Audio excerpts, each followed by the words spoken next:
Let's do, I'm actually trying to admit Harriet, and it won't work. I don't know if you Amanda, can. Amanda's on it. Amanda's got it. Yeah, okay. Harriet is in. Nice. Great. Let's start with some introductions, folks. I don't know if you're in speaker or gallery mode right now, but if you're in speaker mode, I'm the one waving my hand and you'll see me. My name is Jessica Pergolski. I know many of you, but not all. I work at the County Office of Education as the College and Career Readiness Coordinator now for Student Agency. I am super excited to co-present with my partner in crime today, Chuck Wade, who I'll allow to introduce himself in just a moment. First, I want you to meet actually the MVP, really of this whole Disrupt Institute, but certainly of our session, our colleague Amanda Snook. Amanda, if you want to introduce yourself, give a little wave. Hi folks, waving, I'm in speaker view. Amanda is our room host, and so is making sure that we all have access to actually being admitted from the waiting room and have what we need for a positive experience here today. So thank you so much, Amanda. Chuck, you want to introduce yourself and kick us off? Chuck Wade, Jessica's counterpart in the see yourself. College and Career Readiness department, or team, I should say, at SCO. Speaking of readiness, we're going to share with you some things today that we think are useful tools for students, sort of in getting them ready for what comes next. And we're going to start with this quote from the International Institute for Restorative Practices. This is really one of the sort of foundational pillars of restorative practices that we're going to use to frame our conversation today about a tool set called FAIR process. So it goes like this: human beings are happier, more cooperative and productive, and more likely to make positive changes in their behavior when those in positions of authority do things with them rather than to them or for them. Before we dig into that much more, we do want to, Chuck, if you don't mind advancing this slide, make sure that you're where you want to be. And so we'll actually preface a little bit by this slide by saying, we take no offense if we give you a little bit more information about what our hour together will look like, and you say, actually, that's not what I thought it was, and I'm going to defect and go to another session. We want to be really clear about what we're going to offer here and frankly, what we're not. We think, as Chuck said, FAIR process, which is a pillar of the restorative practice continuum, is a really great tool that we can actually adapt to, whether it be in-person or distance learning, to really address a lot of the things that we as educators are facing. Things like, how do we ensure if we are in person that there is social distancing or the wearing of face masks, or if we're in sort of some sort of hybrid or full sort of distance learning context, like how do we do Zoom well? What are the norms there to make sure that our community is safe and healthy? And so really this will focus explicitly and exclusively on the FAIR process piece of restorative practices. We do a ton of restorative practice work and love all of what that continuum has to offer, but that's not what this session is. This is really focusing in, narrowing in on the FAIR process piece to help us think about how we build healthy and safe learning communities. So not getting into effective language, not getting into circles, things like that. Though we'd love to do that as well, if you're interested at some time later. And in particular, I think, we can use this pillar of restorative practice to talk about some current challenges maybe facing distance learning and perhaps when we actually get back in person and still have to adhere to social distancing rules and things like that. How do we sort of involve students in designing that healthy community? And that's one of the things that we think FAIR process is particularly suited for.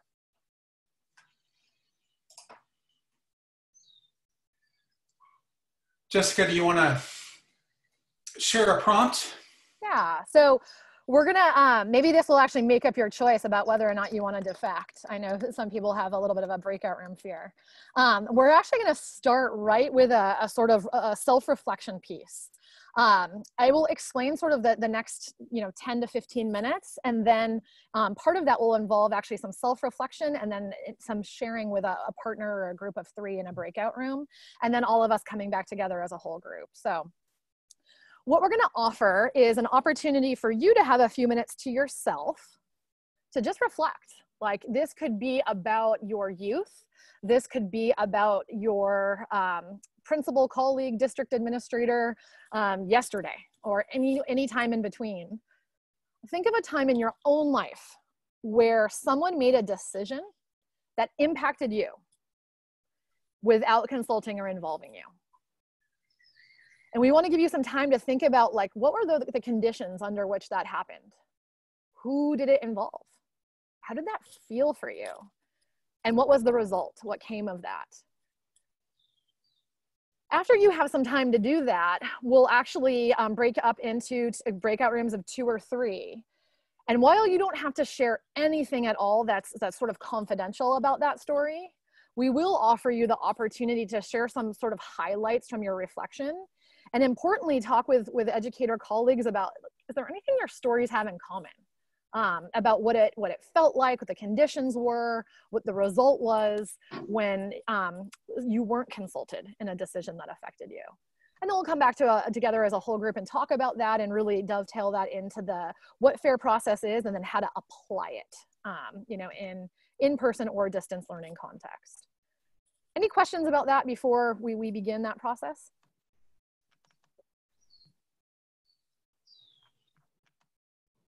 Okay, I don't see any. Amanda, am I missing anybody? Or Chuck, missing anybody? Hands or anything? I don't think so. Okay, so let's put out 2 or 3 minutes on the clock here. And again, we'll offer the prompt of you giving some time to think about some decision that somebody else made that impacted you without consulting or involving you. You might think about, journal, talk out loud to yourself about, on mute, of course. What were the conditions? Who did it involve? How did you feel? And what was the result? Maybe 2 or 3 minutes to do that.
We'll take about another 30 seconds to reflect on the prompt that we're offering.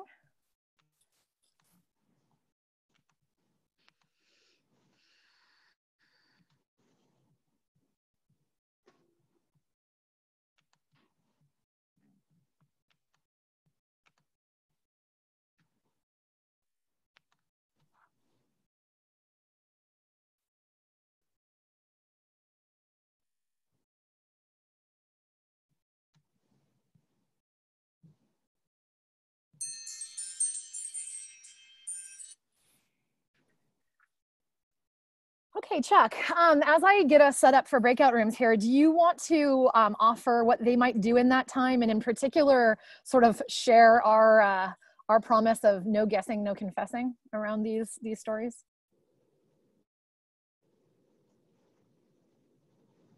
You are muted, yeah. Sorry.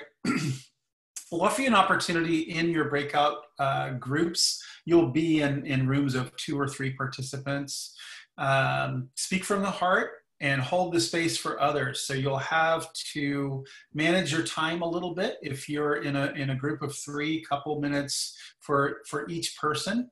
And anything that you feel is confidential or something about colleagues that may be in attendance, or you might want to make sure that those things are somewhat anonymous.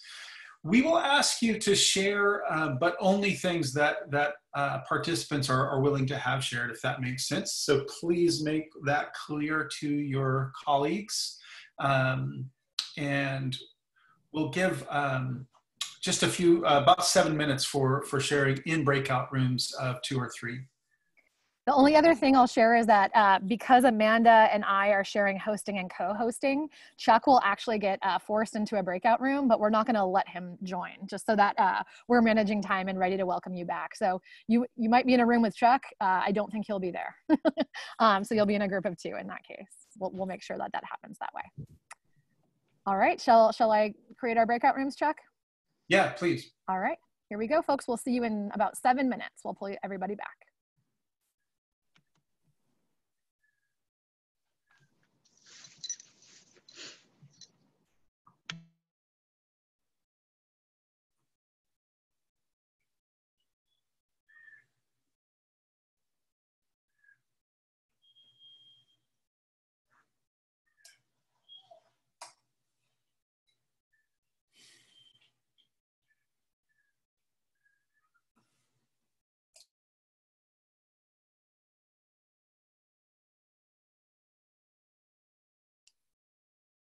I just clicked later and then it said join when you're ready or something. Oh, that's cool. That's a new feature.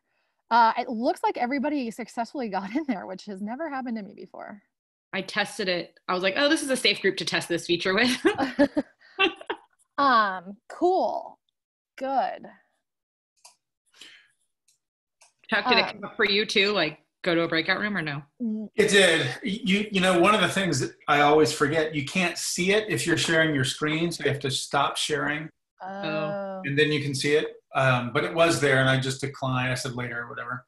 Okay. So we are recording, just reminding you, Amanda and Chuck, not that we're going to say anything bad about our lovely participants. You want us to pause recording? Or?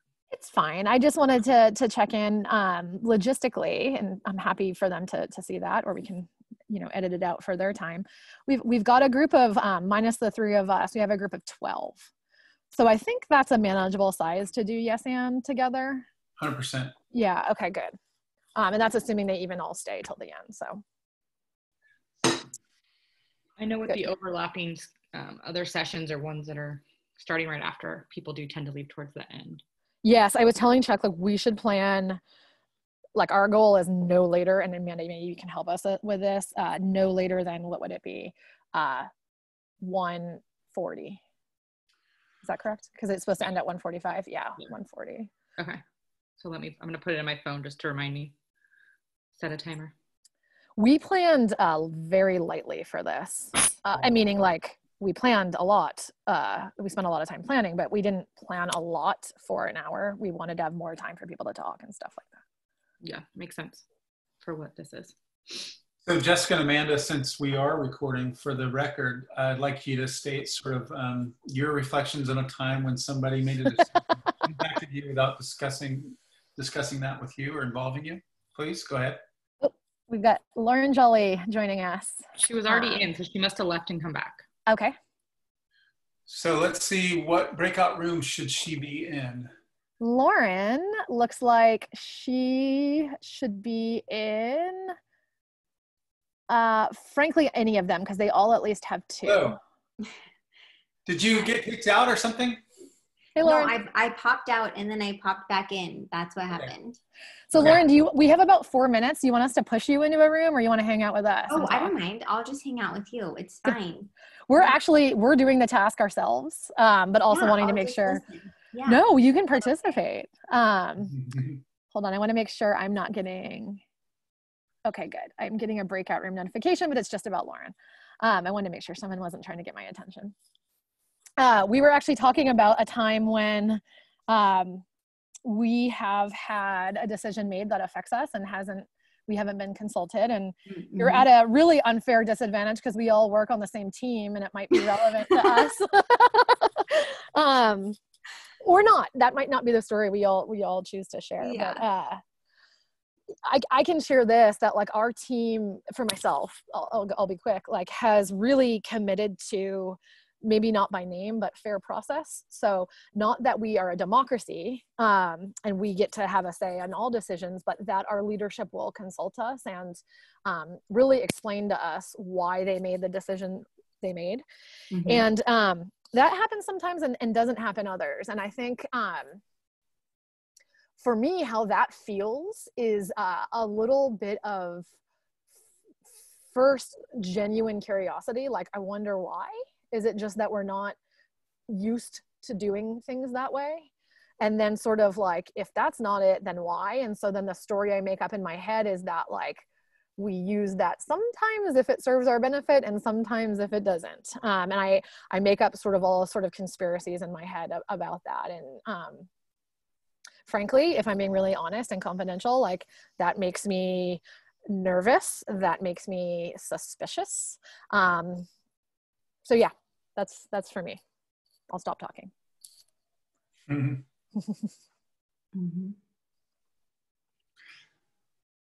Yeah, I mean, I'm not on your team, like you said, but I think similarly, you know, I came from a place from a very large district coming into a very, very small district where things aren't in place.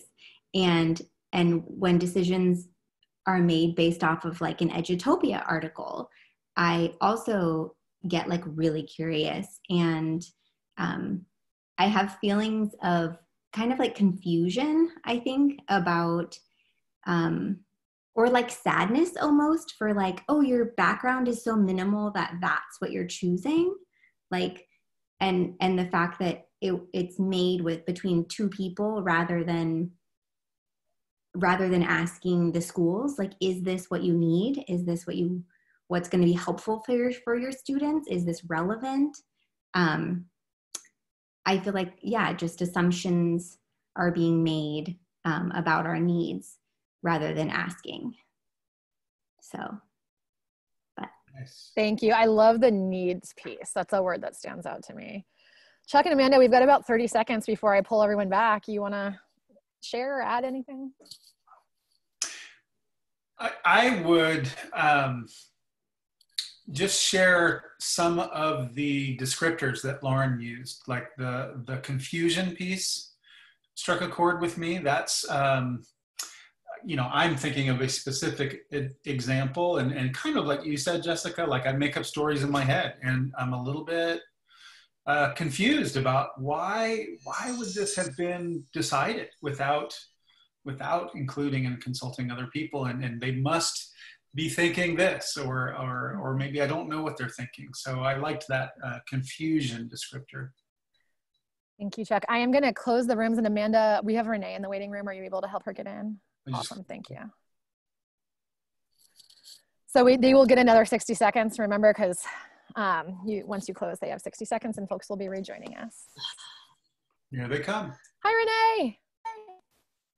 Renee, we've been in so many of the same sessions together. I think Rachel too. I think Rachel and I have been in a few too. And Janet. What about me? I said, and you and I have been in a few sessions together. I guess we have similar tastes. We have. I was laughing at myself though, because I was in the breakout room alone and I was tapping my screen trying to get back, but my laptop, so Janet, I don't have a touch screen. No, it's I'm so sorry. No, I was congratulating myself on making sure that at least 2 people made it to every breakout room, but apparently No. I was in there with someone else, with Oh, other okay. people. They had left, and when I was trying to come Oh. back, I'm like tapping my screen because, you know, That's- I've been on this all summer long. So. Right. Yeah, too funny. Chuck, I think we have everyone back now, and a few new folks actually to the group. So would you mind just sort of very quickly reorienting us to where we're at, and then maybe helping us debrief that? If you just joined us, we just concluded a brief period of reflection on a prompt and then a discussion in a breakout room. The prompt is really about a time when someone impacted you without consulting or involving you. So we asked folks to think about a time when those things were true. Think about the conditions under which that happened, who was involved in that, how it made you feel, and ultimately what was the result. What we'd like to do now briefly is to hear some highlights from that conversation. Remember that if anything felt a little bit private, personal, if someone asks you to keep something in confidence, we won't share that, but so maybe specifics aren't so important, but general feelings, results, conditions. Anything your stories had in common? Commonalities, yeah, please. So let's hear 3 or 4 comments, please.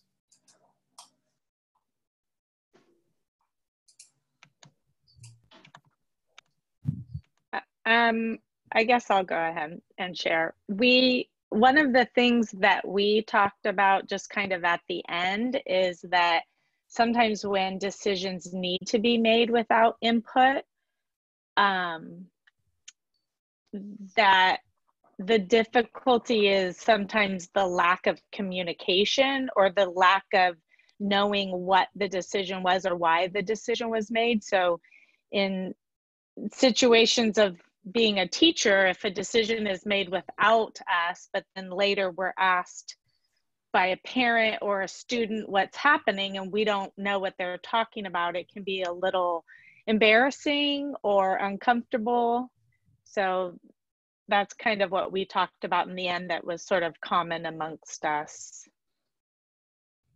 Great, thank you. And I heard a couple things that we're gonna address specifically in a minute. Sometimes decisions do need to be made, by somebody in a position of leadership. There are requirements sometimes about things like that. There's still a process using what we're going to share in terms of making sure that the communication you talked about happens, making sure that people have an opportunity to understand why decisions were made like they were made and feel like they were being heard in the process. What else happened in your breakout rooms? What's worth sharing with the group, please? I'll go. Please.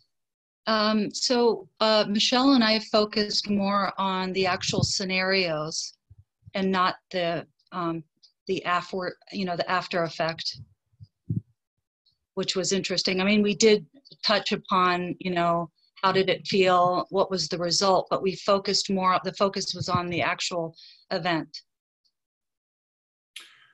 Anything you can share about commonalities you discovered in events that came up for you? Well, actually, it was interesting because both of us kind of went back to our childhoods.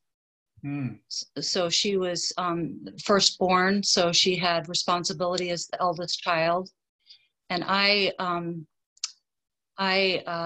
shared a situation where I was put in a car at about 9 or 10 and taken into the riots after Martin Luther King Jr. had been killed in Washington, D.C. And it certainly wasn't a decision that I was able to decide upon. My father insisted on letting us see what was really going on. Wow. And especially right now with Black Lives Matter, I'm so hugely grateful he did that. Great example, interesting. And I'm interested, we'll talk more about this, but the childhood aspect is interesting in terms of who gets to make decisions and what's the power there. and authority there. So I think that's a really helpful and interesting insight. How about one more comment from the breakout rooms? One thing that that we talked about is that in both of our situations, it would have been so easy to consult or involve us in the decision-making process. And it was kind of necessary for like a positive outcome. And so when it wasn't, the problems just kind of snowballed because the idea was misaligned, the implementation was misaligned, and then it just, it became worse and worse and worse and worse when there are ways that it could have been done with it to make it be a positive experience for everybody. Thank you. Anybody else have anything they'd like to share? I know Amanda and Jessica and I, and Lauren joined us as well, also did this activity during that time. And some of the things that came up for us, sort of in the lack of communication around decisions that were made, there was some confusion. And, we made up stories in our heads about why things were happening.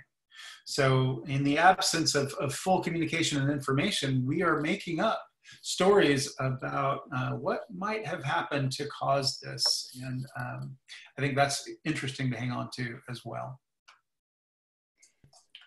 So Chuck, one thing I'm going to offer as we transition to what we're going to do next is to be really transparent with this group that we are, first of all, I'm working outside and sun is not necessarily my friend right now. But secondly, that we're working to really get better at thinking about how we offer learning online. And one of the things that we're pretty sure about is that an hour of talking at you is about 50 minutes too much. So what we're going to do next is offer a little input. It will be some sort of presentation of information that some of you may be familiar with, and others it might be new to you. But to be transparent and to hold us accountable a little bit to our own learning around teaching and working together online, I'm going to put a little timer on us, Chuck, for about 10 minutes for the whole FAIR process chunk, so that we can really preserve the last 15 minutes as a group to apply it, if that works. Shall I do that? Great, let's do it. Let's do it. All right. All right, and Krista has a guest who will keep us accountable to that, looks like, so. Good. So here's what FAIR process is. We often call these the 3 E's: engagement, explanation, and expectation clarity. FAIR process isn't unless it includes all 3 of those, which is important. We'll talk about that a little bit more. Engagement means that everybody, all the stakeholders involved in something, gets the chance to provide input. They have an opportunity to weigh in and have be involved in the conversation. Explanation means that once a decision is made, the leader, whatever that might mean, and that might be a classroom teacher, that might be a principal, that might be a parent, that might be a president, maybe not in our case, but in any case, a leader, communicates around that decision about the process and about the reasoning behind the decision that was made. And then finally, expectation clarity. Everyone understands what will happen if we don't do what was decided.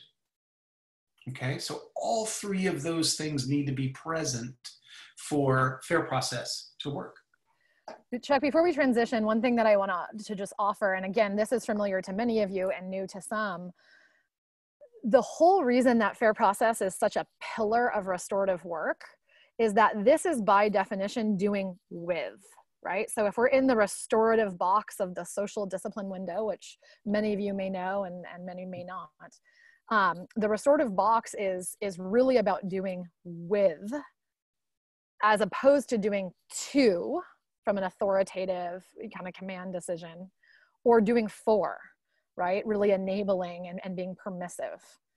Really, we're trying to do with. And so the whole process of fair process, these 3 E's, ensure that we're doing with, as do the other restorative practices. Fair process is one of them, and one of the pillars, because it really is inherently about doing with. A couple of things I'd love to point out before we share what fair process isn't. Someone pointed out actually in our debrief about engagement and how easy that actually is. Like, it wouldn't have taken a long time just to get our input. That's really important. And I think, you know, it was said well that the rest will fail if we don't do that. The key piece around explanation, and maybe is a good segue into what fair process isn't, because as Chuck said, it's really about the why, right? The why I'm making the decision I'm making, even if it's not the one you want. Okay, here's what fair process isn't. It isn't designed by consensus. It isn't really aimed at achieving harmony. It isn't designed to win people's support through compromise. It isn't a democracy. It's not a vote. And it isn't leaders sort of abdicating their responsibility and prerogative to make decisions and to establish things like policies and procedures. Fair process, along with a fair chunk of restorative practices, really often gets sort of a bad rap of being soft. But I want to point out that fair process itself actually comes from corporate America. There's a famous article from the Harvard Business Review that I shared with you in the resource folder attached to this session about an efficiency effort, a change effort that actually started with elevator company in Chicago, I believe. And they studied how to most effectively change the production model in their elevator factories. And they had several sort of around the Midwest. They learned actually that large scale, difficult change was easier, more efficient, more effective if everyone was actually involved, rather than just giving a sort of command decision and doing the sort of Frederick Taylor approach of insisting that this is how you're going to do it. Voluntary cooperation by building trust is actually more efficient, and even corporate America believes that. We think there's a lot to learn from that, but it's not a soft process. It is the most effective and most efficient way of doing things also. So we're going to share a few, actually an exemplar and a non-exemplar of fair process, but I want to just kind of like front load the fact that what we're going to do with the remaining time after that is share some resources with you specific to fair process, because our basic conceit is fair process helps us do with students and possibly even with families. And is a really great tool for addressing some of the concerns that we have around physical health and safety as we, resume either in-person and or distance learning, as well as some of that sort of social, emotional safety and health of our communities. So we really think that this is, if done well, an answer to many of those really pressing needs that we're all facing. Amanda, I see someone's in the breakout room hoping to get in. Maybe you can help us if you're still with us. Are you still here? It just says joining. So okay. I'm hoping that it works. Thank you. All right, Chuck, we have about 3 minutes. So you get 1 minute to tell us an amazing story about a kindergarten class. This example comes to us from our friend and colleague, Dr. Josh Bornstein from Fairleigh Dickinson University in New Jersey, I believe. He tells a story about a kindergarten student, an autistic student, who was very, very attached to sitting on the green mat in his classroom. It turned out that other kindergartners also liked the green mat. So this student wanted to sit on that mat every day. but other students objected. So they engaged in fair process to come up with a solution to this problem. As a kindergarten class, they discussed the needs of their classmate who wanted to sit on the green mat. They came up, they gave input to the teacher about what they felt like, that, you know, we want to sit on it sometimes too. And then a plan was devised and explained by the teacher. And Jessica, you might have to help me with details, but I think it was something like the student who really had that affinity for the green mat got to sit on it 3 out of 5 classroom days. Yep, exactly. And on the other 2 days, there was sort of a rotation. And not only that, they also had to sort of anticipate what's going to happen when this student gets really upset on any given day that he can't sit on the green mat. What are they going to do about that? How are they going to handle giving an alternative, maybe a place for that student to go, something else for them to enjoy, and how will they sort of reconcile and bring that student back into the classroom? They made that plan together, and they were very clear about what the expectations were, what was going to happen. So they incorporated all of the 3 E's, the engagement, input part of the process, the clear explanation from the teacher, and then expectation clarity about what's going to happen if we don't adhere to this set of rules. We think it's a great story, an example, because if a kindergarten class can engage in all parts of the fair process sort of continuum, then other grades and even faculty and departments and things like that ought to be able to do it too.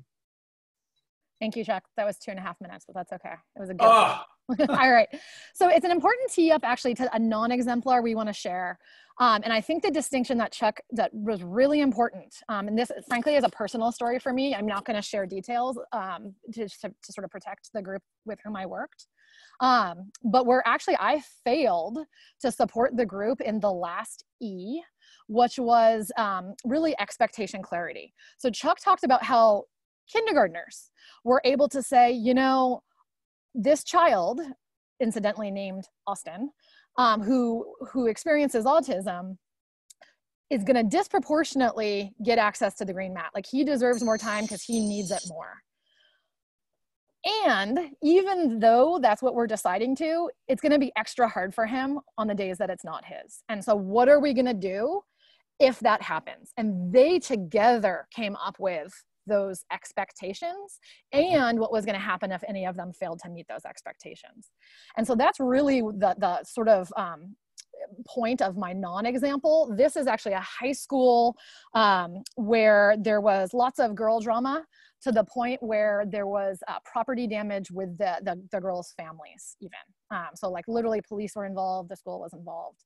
And I got pulled in to do a restorative conference, which has a script that follows fair process. And it was amazing what happened, as it always is in a restorative conference, and people were able to share who was hurt and who was affected and what needed to happen to repair the harm. And so we did engagement, we did explanation, we said, here's what's going to happen and why. And then we ran out of time for expectation clarity, frankly. And by, you know, no fault of anyone's in particular, in order, sort of the school wasn't able to hold up their end of the deal. They basically had agreed that they would separate the 2 girls in particular into different classes. And they couldn't do that because they both needed to be in honors and, you know, so on and so forth. And so they didn't meet their expectations. And pretty quickly, the girls were like, well, if they didn't do that, I'm not doing my part either, right? And then you can imagine what subsequently happened with the families. And so we offer this really to say that, like, it sounds a little groupie-ish, but it works if you work it. The co-creation, the doing with of not only finding out who's affected by a decision, but also being clear about why we're making that decision, and perhaps most importantly, co-agreeing on what's going to happen if any of us fails to meet that, really is that key piece. Yeah. So Chuck, we've got about 15-ish minutes. Let's share some resources and talk about how we can apply this to the problems we're facing now. I know Amanda shared in the chat the conference link to the shared folder. There's also a bit.ly link here for you. The documents that you see on screen, as well as the article I mentioned, are in that shared folder for you. This document might be most useful, the first one, sort of as you're thinking about incorporating fair process into any kind of decision-making process that confronts you in your school or in your classroom. So there's, really sort of a worksheet that will help guide you through using fair process in any context. We also have a list of prompts for helping create norms in sort of concert with this process. Yeah, that third one is just a running, basically Google Doc that actually we could give you editing rights to, and you could add to and crowdsource some great ideas. But this actually was developed by a group of educators who participated in our Restorative Culture Collaborative, and we're looking for prompts that would help sort of establish norms at that time for in-person, physically and emotionally safe classrooms. And so we think they apply here. We think, the words might need to change ever so slightly to apply to a distance learning context, but they really still apply. It's involving doing with. So if we're going to be on Zoom together, how are we going to do that? Or if we do resume in-person classes and we need to have our masks on, what's going to happen if somebody fails to meet these? So again, these are crowdsourced by local educators thinking about healthy, safe communities. I've done that twice. School and classroom communities. And we'd love to have you add to them so we can actually make it an editable document. Amanda, I think you have editing rights if you don't mind doing that. That would be great. And I think, really the point is that the prompts lead to discussion, right? And discussion is an opportunity for engagement and input. Some of these prompts we think are super important, and we've learned sort of in recent weeks how important, for example, it is to learn what safe means to different people. We've discussed this with convening our own team. It is a kind of feeling and term and condition that really might mean different things for people now than it has before. It's important to have the conversation and get some input.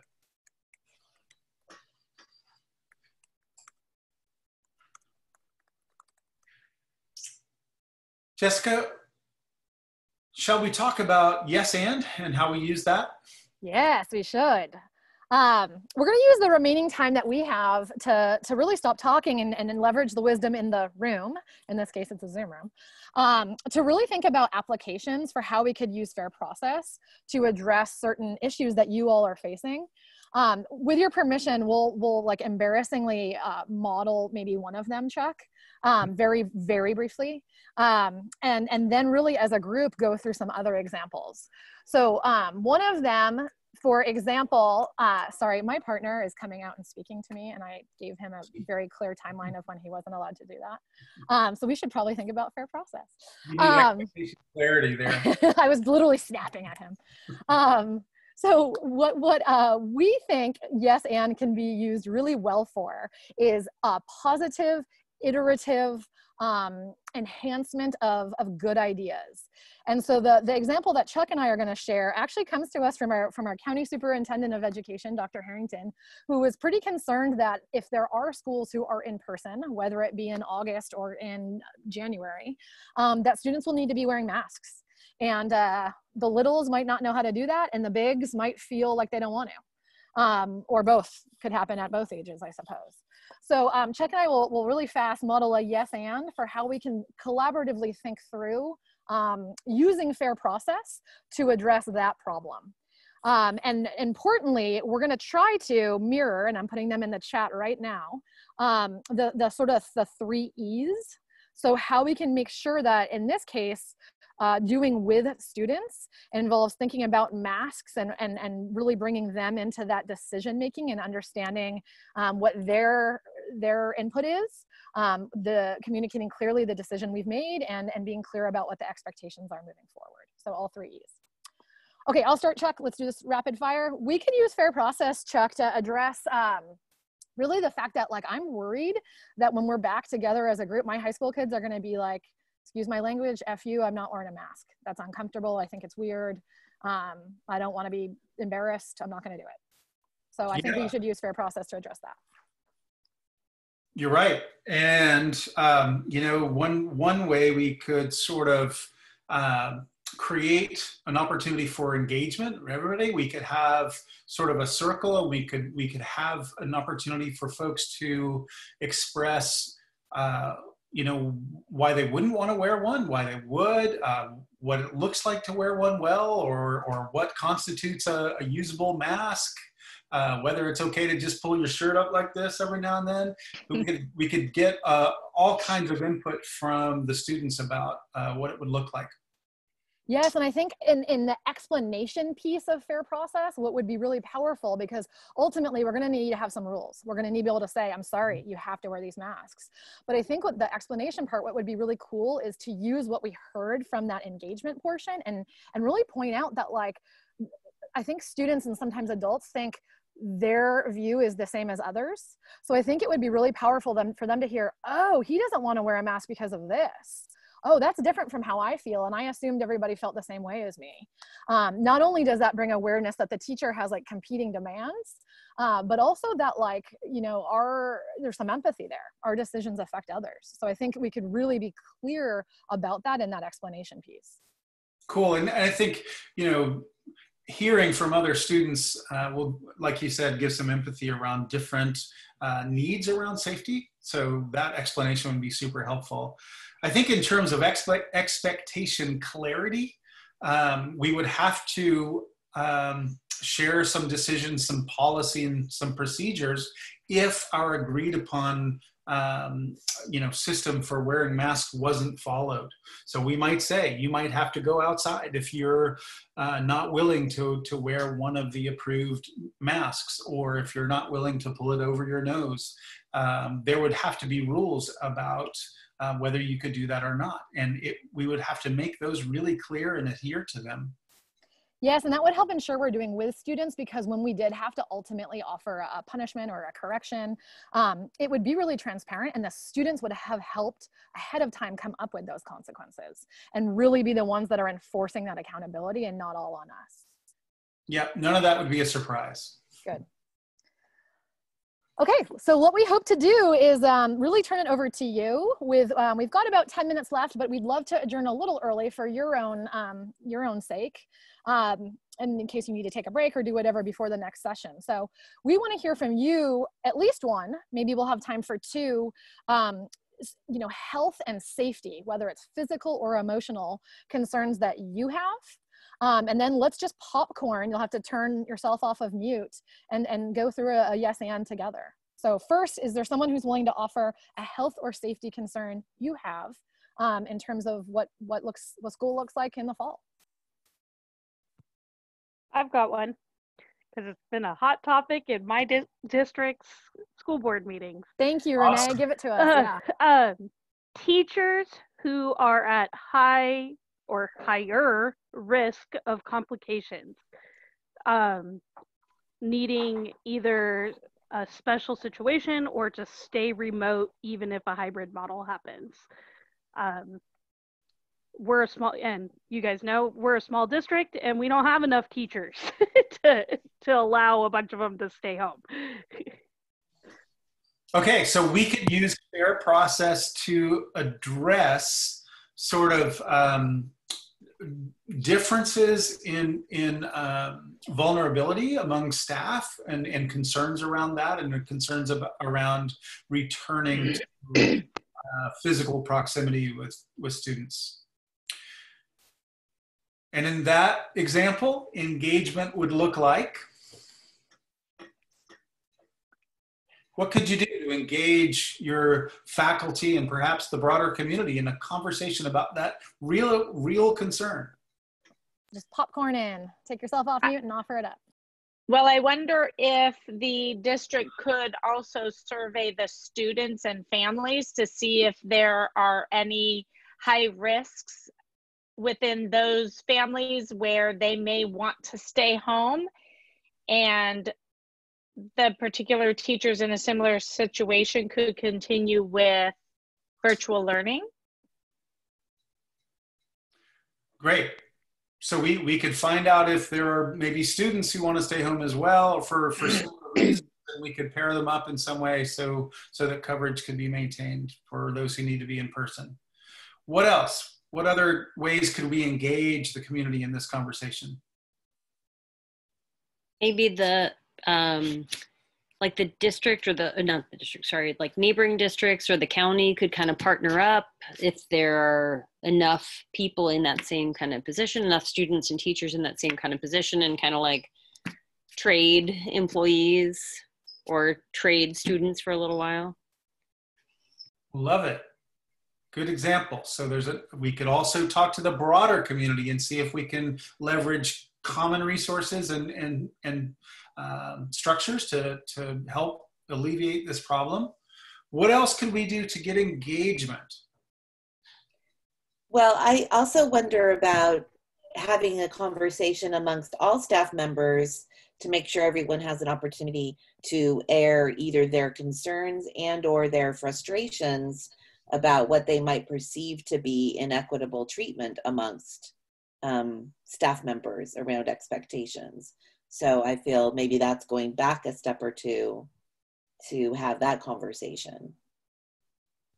Yes, and I also wonder if they've had a chance to negotiate these conditions, change in working conditions, with their board of directors. Right.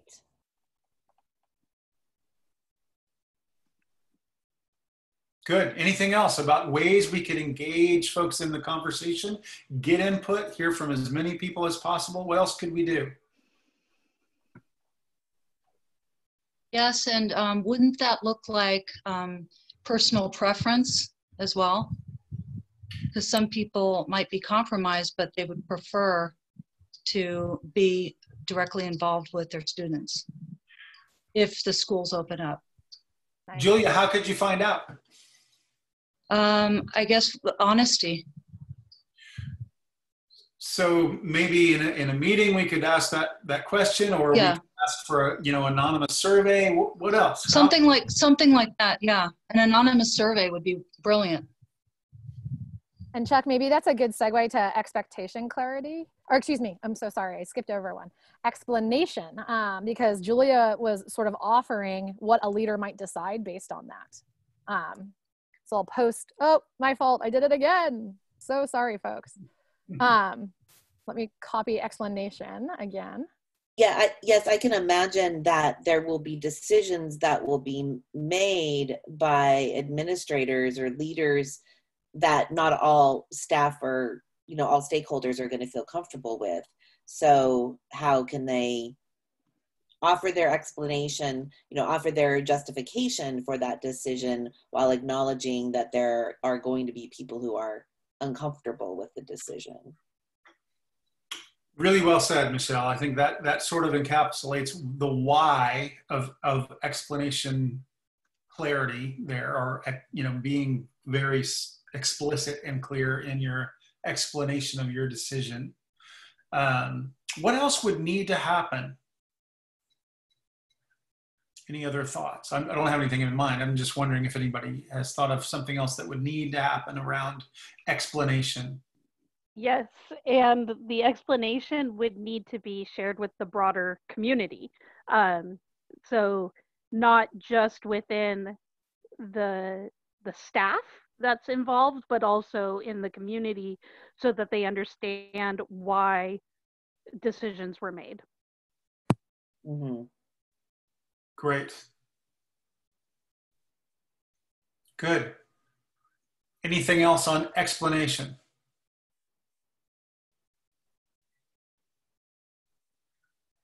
What would expectation clarity look like in this case?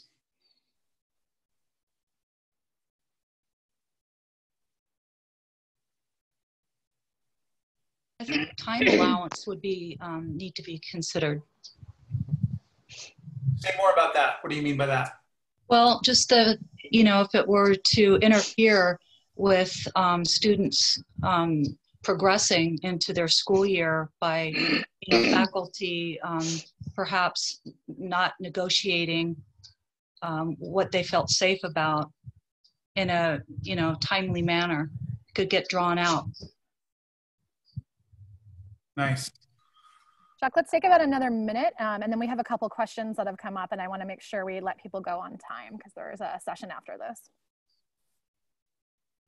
Great. So another minute. Anything else people want to offer around suggestions with this particular example of expectation clarity? Doing with to ensure we decide ahead of time what will happen if anyone fails to meet the agreements.